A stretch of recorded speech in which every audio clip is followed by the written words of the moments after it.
Hello नमस्कार, मैं राहुल कुमार। आज आप लोगों के लिए थेल्स पर में लेकर आए हैं जो क्लास 10th के त्रिभुज चैप्टर का है। बहुत इंपॉर्टेंट थ्योरम है। जो बच्चे नए हैं वो प्रीवियस वीडियो पैथागोरस के विलोम समरूप त्रिभुज का क्षेत्रफल उनके संगत भुजाओं के वर्ग अनुपात हो ये सब डाल दिए हैं। आज हम लोग थेल्स पर में जानेंगे। थेल्स पर में किसको कहते हैं? यदि किसी त्रिभुज के एक भुजा के समांतर कोई रेखा खींचा जाए तो वह अन्य दो भुजाओं को एक ही अनुपात में विभाजित करता है। थेल्स पर में क्या है? यदि किसी त्रिभुज के एक भुजा के समांतर कोई रेखा खींचा जाए तो वह अन्य दो भुजाओं को एक ही अनुपात में विभाजित करता है। जैसे मान लीजिए ये कथन है। अब हम लोग कथन के बाद हम इसको सिद्ध करना है। जैसे ए बी सी एक कोई त्रिभुज है जिसके बीसी के समांतर कोई रेखा डीई खींचे तीसरी रेखा, तो वह अन्य दो भुजाओं यानी ए बी और ए सी को एक ही अनुपात में विभाजित करता है। यानी ए बी बटे डी बी बराबर है ए ई बटे ई सी। ये पूछता है हर साल। देखिए, तो इसको हम लोग सबसे पहले मान लेंगे या दिया हुआ है कि मान लेते हैं। माना कि क्या चीज? माना कि ए बी सी एक त्रिभुज है।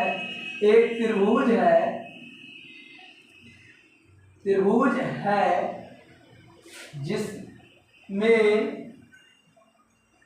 जिसमें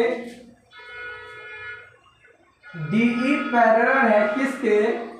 बीसी के, और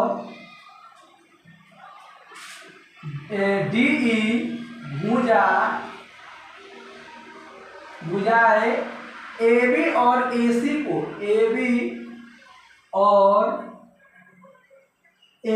को D और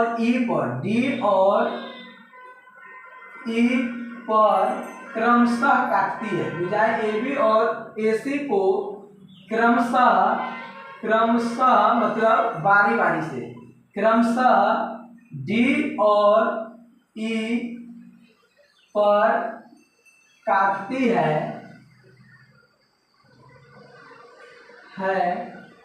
तो हमें सिद्ध करना है कि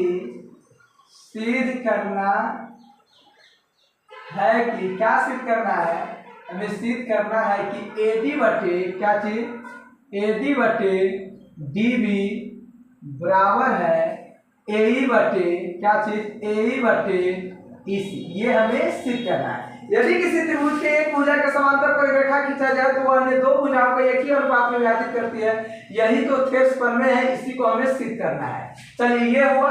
अब इसमें हम लोग रचना करेंगे। रचना कैसे करते हैं? जैसे मेहंदी लगाते हैं हाथ पर रच के, उसी प्रकार से यहाँ रचना करना है। तो रचना कैसे करना है? मान लीजिए इस पर ये लंब खींचे, यानी कि AB पर DE लंब खींचे। ओके, उसके बाद इसका नाम दे देते, कोई कुछ भी दे सकते हैं। इस पर लंब खींचे, इसका नाम दे दे, बहुत चीज दे सकते हैं। जैसे इसका नाम दे देते हैं EN। आइए D से M खींचे, DM। तो रचना के D से DM यानी कि ऐसे लिखेंगे रचना में, और उसके बाद E पहले लिख लेते हैं। बिंदु D से DM, बिंदु D को ऐसे देखिए, बिंदु सिंपल विधि से चलते हैं। D को पहले ये कर देते हैं, उसके बाद ये कर देते हैं। तो बिंदु D को C से और बिंदु B को E से मिलाया एवं DM क्या चीज? DM लंब किस पर? DM लंब खींचे AC पर, AC और DM लंब EN लंब AB खींचा। ये रचना कर दी। ओके, अब हम लोग प्रमाण करेंगे। क्या प्रमाण करेंगे? तो प्रमाण में देखिए, प्रमाण पहले इसको लिख ही लेते हैं। प्रमाण में क्या करेंगे? एरिया देखिए, ये खींचे क्यों, तो इसका आप विशेषता जानेंगे। देखिए परिमाण में हम लोग जानेंगे कि अब आप लोग बतलाइए ए डी ई का क्षेत्रफल क्या होगा। उसके बाद क्या है ए डी ई का। तो हम लोग परिमाण में चलेंगे, उससे पहले आप लोग देखिए डायरेक्ट परिमाण में लिखेंगे। पहले इसको लिखिए, आप लोग जल्दी लिखिए, लिखिए इसको फास्ट।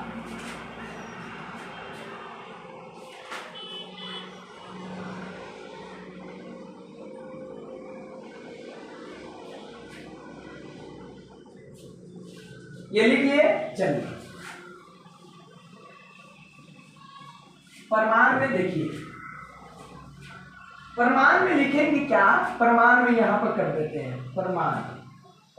देखिए एक एरिया निकालिए, त्रिभुज ए डी ई का क्षेत्रफल, क्या चीज, एरिया ऑफ त्रिभुज ए डी ई का क्षेत्रफल बटे एरिया ऑफ त्रिभुज, देखिए ए डी ई का क्षेत्रफल और एरिया ऑफ त्रिभुज बी डी ई का क्षेत्रफल। क्या निकाले, बी डी ई का क्षेत्रफल, बी डी ई का क्षेत्रफल। एरिया ऑफ त्रिभुज तो 1/2 आधार गुने क्या चीज, ऊंचाई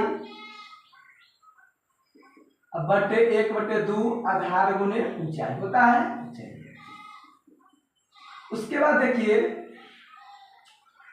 1/2 से 1/2 खत्म, आधार क्या है इसका, तो सर ये त्रिभुज में देखिए इसका त्रिभुज का आधार क्या है, एडी है, अब गुने ऊंचाई इसका क्या होगा, इस पर लंब यही है ई एन, तो इसका नाम हो गया ई एन। ओके, अब बटे, अब इस त्रिभुज में चलिए, इस त्रिभुज में कहा है, ये त्रिभुज में कौन त्रिभुज है, बी डी ई में। तो बी डी ई में आधार क्या हुआ, ये हो गया, ये देखिए इसका अगर हमें देखिए समझिए, अगर इस त्रिभुज को ऐसे निकालेंगे, मान लीजिए ऐसे निकालेंगे तो इसका क्षेत्रफल ऊंचाई जो होगा वह लंब जो बनेगा यहाँ पर बनेगा, इसलिए इसका हम लोग ऊंचाई इसका ये लेंगे। ठीक है, आधार क्या होगा, ये होगा, बोलिए, तो 1/2 गुने dB, यानी dB को या BD को, BD गुने ऊंचाई क्या होगा इसका EN, समझे, ऊंचाई मतलब 90 डिग्री, तो इसका ऊंचाई EN, इसका नाम हो जाएगा, इससे ये कट जाएगा, यानी AD बटे क्या चीज BD, इसको समीकरण 1 मानेंगे। ओके, चलिए उसके बाद हम लोग जानेंगे, पुनः चलेंगे उसी त्रिभुज में ADE में, एरिया ऑफ त्रिभुज ADE बटे एरिया ऑफ त्रिभुज क्या चीज BDE हो गया। अब CDE में क्या चीज, CDE में वही फार्मूला लगेगा, 1/2 आधार गुने ऊंचाई अब बटे क्या चीज 1/2 आधार गुने ऊंचाई। कोई ज्यादा टेंशन लेने की जरूरत नहीं है, 1/2 से 1/2 खत्म, 1/, आधार इसका देखिए, इसका अब इसमें चलेंगे तो इसका आधार हो गया क्या चीज AE। देखिए इस प्रकार से मान लेते हैं कि हमारा फॉर्मूला वे सिद्ध हो जाए। ओके, आप रटिएगा नहीं, हमें क्या निकालना है वे देखिए, बस इस पर बनाइएगा तो आपको याद रहेगा, कंसेप्ट क्लियर रहेगा। ये नहीं कि जैसे चले हैं किताब में, गेस में, PDF सर जी जैसे वैसा ही अपना दिमाग से लगाइए, क्यों हम ये ले रहे हैं, इसलिए क्योंकि इसका जरूरी है सिद्ध करने में।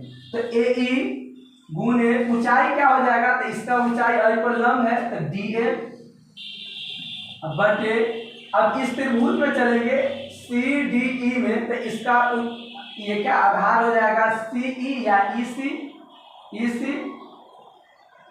BD चाहिए, BD लिए है, इस पर है BD, तो D इसको कर देते, सिद्ध क्या करना है उसी अनुसार, EC या CE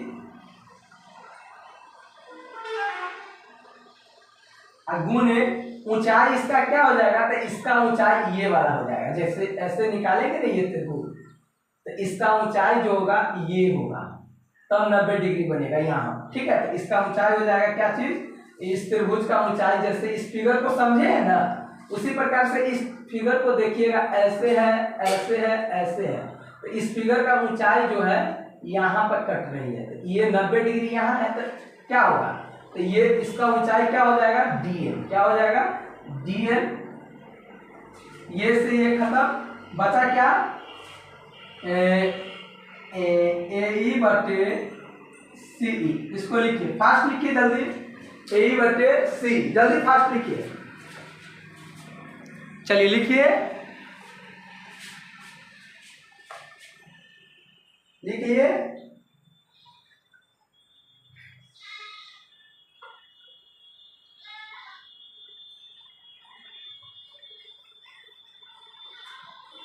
अब ये लिख लिए, तो एक चीज याद रखिएगा, यदि एक ही आधार हो और दो समांतर रेखाओं के बीच अगर कोई दो त्रिभुज बनता है और उसका आधार एक ही होता है तो उसका क्षेत्रफल बराबर होता है। यानी कि यदि समांतर कह देंगे, यदि दो समांतर रेखाओं के बीच एक ही आधार वाला त्रिभुज बनता है तो उसका क्षेत्रफल बराबर होता है। कंडीशन क्या लिखाएगा, देखिए इसको रहने देते हैं, यहाँ पर लिख देते हैं यदि, यानी कि चूंकि हम जानते हैं कि एक ही आधार पर बने यानी दो समांतर रेखाओं के बीच एक ही आधार पर बने त्रिभुज का क्षेत्रफल बराबर होता है। चूंकि हम जानते है कि बिल्कुल अपना भाषा में लिखना है, किताबी भाषा छोड़ दीजिए, क्योंकि हम जानते हैं कि एक ही आधार यानी समांतर रेखा एक ही आधार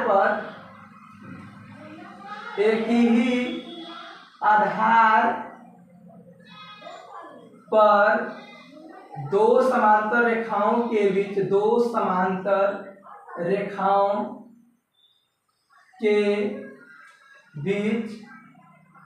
बने त्रिभुज का क्षेत्रफल क्या होता है, बराबर होता है। क्या होता है, क्षेत्रफल बराबर होता है। जैसे देखिए एक ही आधार पर बने त्रिभुज का क्षेत्रफल बराबर होता है। देखिए आधार एक त्रिभुज, ये समांतर रेखा DE है और ये BC है, तो इस दोनों का आधार क्या है, DE है, और एक त्रिभुज बना हुआ है क्या, BDE, और एक त्रिभुज बना हुआ CDE, तो दोनों समांतर रेखा के बीच में और दोनों का आधार ये है, इसका मतलब वो क्षेत्रफल भी क्या हो जाएगा, बराबर हो जाएगा। इसलिए एरिया ऑफ त्रिभुज क्या चीज, एरिया ऑफ त्रिभुज BDE क्या चीज, BDE बराबर हो जाएगा, BDE बराबर हो जाएगा CDE के, एरिया ऑफ त्रिभुज CDE के। ओके, चलिए इसको हम लोग समीकरण 2 मानते हैं। अब लिखेंगे समीकरण क्या चीज, 2 से, समीकरण 2 से क्या चीज हो जाएगा, 2 से, तो 2 में CDE के जगह पर BDE हो जाएगा, CDE के जगह पर BDE लिख सकते हैं। तो एरिया ऑफ त्रिभुज ADE बटे एरिया ऑफ त्रिभुज क्या चीज, CDE के जगह पर BDE, CDE के जगह पर BDE लिख दिए, BDE बराबर ये क्या है, AE बटे क्या चीज, AE बटे क्या चीज CE, क्या है AD बटे CE। इसको समीकरण 2 मान लेते हैं, ठीक है, ये आप लोग लिखे हुए हैं। चलिए अब हम ये देखिए, इसका काम था इसलिए हम इसको मिटा देते हैं। नाउ इसको समीकरण 2 यहाँ है, ये समीकरण होगा 3। अब लिखेंगे समीकरण 1 और 2 से। नाउ समीकरण 1 और 2 से, समीकरण 1 और 2 से क्या देखते हैं हम लोग, तो समीकरण 1 और 2 से हम यही देखते हैं कि ये LHS क्या है, बराबर है, तो RHS क्या हो जाएगा, बराबर हो जाएगा। तो ये हो जाएगा AD बटे BD बराबर क्या चीज, AE बटे CE, या AC को कहेंगे AD बटे DB बराबर AE बटे EC। ये हो गया आपका क्या चीज, प्रूफ। ओके, अभी देखिए बस एग्जाम में आपको इतना ही लिखना है, ठीक है। अगर मान लीजिए थोड़ा विशेष स्पेशल एग्जाम है, मान लीजिए थोड़ा भारी, तो उसको लिए बतलाते हैं, इसको प्रूफ कर दिए। चलिए अब हम लोग इसको ये जल्दी लिखिए, उसके बाद मिटाएंगे, लिखिए। चलिए अब इसको मिटाते हैं।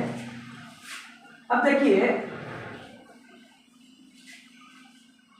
नेक्स्ट वीडियो में इसका विलोम भी बताएंगे। अगर कभी कभी पूछ देगा, ऑब्जेक्टिव पूछता है इस पर कि AD बटे AB कह देगा, AD बटे क्या चीज, AD बटे AB कह देगा, तो इसको हम लोग नोट करके लिख लेते हैं।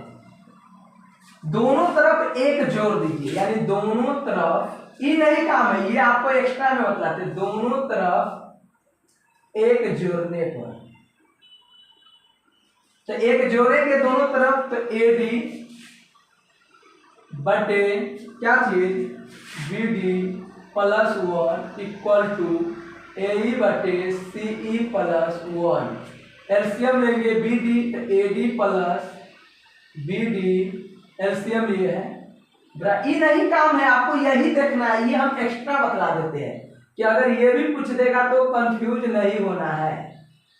CE, अब देखिए AD plus BD, AD plus BD का मान क्या है, AD प्लस BD, AB होगा AB बटे क्या चीज BD बराबर क्या चीज AE प्लस AC का मान क्या है, AC बटे EC। ये भी प्रूफ करने के लिए कर देगा, ठीक है। और इसी को उलट देंगे तो क्या हो सकता है, BD बटे AB प्लस EC बटे AE, ये भी प्रूफ होगा। यही बात है, अंश और हर को उलटने पर लिख देंगे, अंश और हर को उलटने पर। ओके, चलिए ये जान गए। अब इसी पर आपको कहेगा कि देखिए आपको समझाते हैं, ये सब नोट है, समझने के लिए विशेष है। उसी को कहेगा कि इसको कहेगा कि AD बटे AB, तो उसके लिए यहां से उलट दीजिए, अंश और हर को उलटने पर, अंश और हर को उलटने पर समझाते हैं सिर्फ BD बटे AD बराबर CE बटे AE, दोनों तरफ एक जोड़ने पर, दोनों तरफ एक जोड़ने पर। ये ऑब्जेक्टिव में पूछेगा तो कंफ्यूजन ना होइएगा, इसलिए बतला देते। जोड़ेंगे तो BD बटे AD प्लस 1 CE बटे AE प्लस 1, यहाँ पर जोड़ेंगे तो ये क्या होगा, AD एलसीएम होगा, तो BD प्लस AD बराबर CE प्लस AE बटे AE। इसको जो BD प्लस AD बराबर क्या हो गया, AB बटे AD, फिर CE प्लस AE हो जाएगा AC बटे AE। फिर उलटने पर, पुनः अंश और हर को उलटने पर, पुनः अंश और हर को उलटने पर, तो उल्टेंगे तो क्या होगा, AD बटे AB बराबर AE बटे AC। ये भी प्रूफ करने के लिए कह देता है। ओके, तब जान गए, लेकिन हमें वही जानना था टेस्ट पर, इस पर हम बतला दें। ओके, नेक्स्ट वीडियो में थेट्स प्रमेय के विलोम करेंगे। Thank you watching this video.